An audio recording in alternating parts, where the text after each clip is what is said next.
Луаха. Эцсийн та Бурхныг сонсдгоо, санваартныг сонсдгоо. Мэдээж Бурхныг сонсдог. Тэгвэл болно. Гэхдээ манай гэр бүл олон үеэрээ эзэнд итгэсээр ирсэн. Төгс хүчт Бурхныг хүлээн авбал эзэн Есүсээс урвах биш үү? Харин тийм.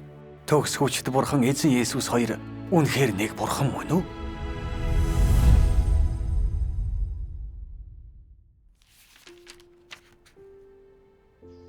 Есүсийн хийсэн ажил Есүсийн нэрийг төлөөлж, нэгүслийн эрен үеийг төлөөлсөн. Йеховагийн хийсэн ажлын тухайд бол энэ нь Йеховаг төлөөлсөн бөгөөд хуулийн эрен үеийг төлөөлсөн. Тэдний ажил бол хоёр өөр эрен үе дэх нэг сүнсний ажил байсан юм. Хэдийгээр тэднийг хоёр өөр нэрээр нэрлэж байсан ч ажлын хоёр үе шатыг хоёуланг нь нэг сүнс хийсэн бөгөөд хийгдсэн ажил нь үргэлжилсэн ажил байв. Нэр нь өөр байсны адилаар ажлын агуулга өөр, эрен үе өөр байсан.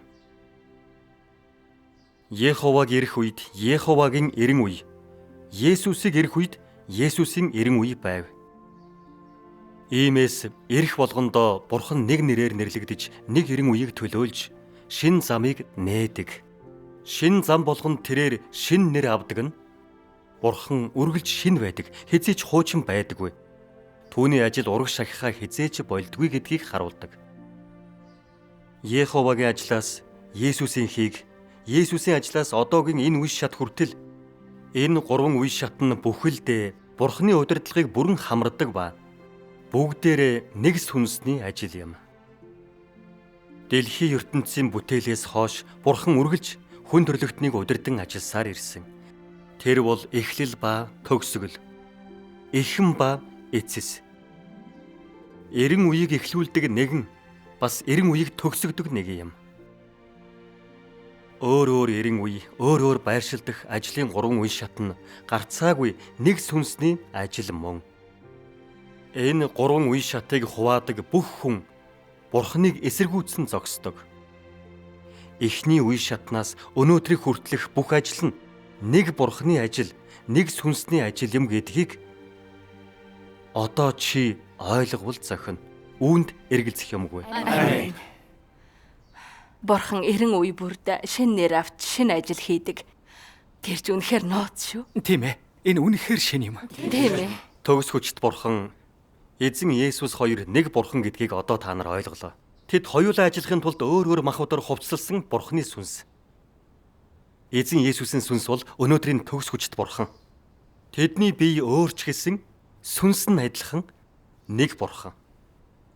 Хүн төрлөختнийг аврах Бурханы ажил гурван алхмаас бүрддэг. Хуулийн эрен үед Явэ газар дээрх хүмүүсийн амьдралыг залж чиглүүлэхийн тулд хууль тушаал гаргасан. Нэгүслийн эрен үед эзэн Есүс хүнийг нүглээс нь золин аврахын тулд цовдлогдсон.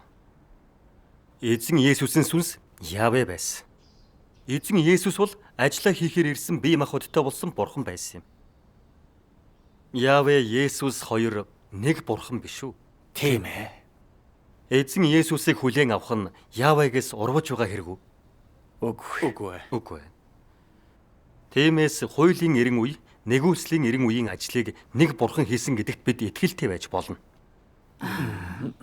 Эзэн Есүс өөрийгөө эцсийн өдрүүдэд эргэн ирнэ гэж зөгнөсөн. Энэ бол үнний Бурхан гарч ирж ажиллаж биднийг бүх үнэн рүү хөтөлж байгаа хэрэг. Одоо төгс хүчт Бурхан ирээд үнний олон сая үгийг илэрхийлж эцсийн өдрүүдэд шүүлтийн ажил хийж байгаа. Төгс хүчт Бурхан бол үнний Бурханы илрэлт. Амен. Тэгвэл төгс хүчт Бурхан эзэн Есүс хоёр нэг Бурхан биш үү? Тийм ээ. Тэгвэл төгс хүчт Бурханд итгэх нь эзэн Есүсээс урвсан хэрэг гэж та нар хэлэх үү? Үгүй. Тийм шээ. Хуулийн эрен үеэс нэгүслийн эрен үе хүртэл одоо хаанчлалын эрен үе хүртэл нэг Бурхан ажилласаар ирсэн.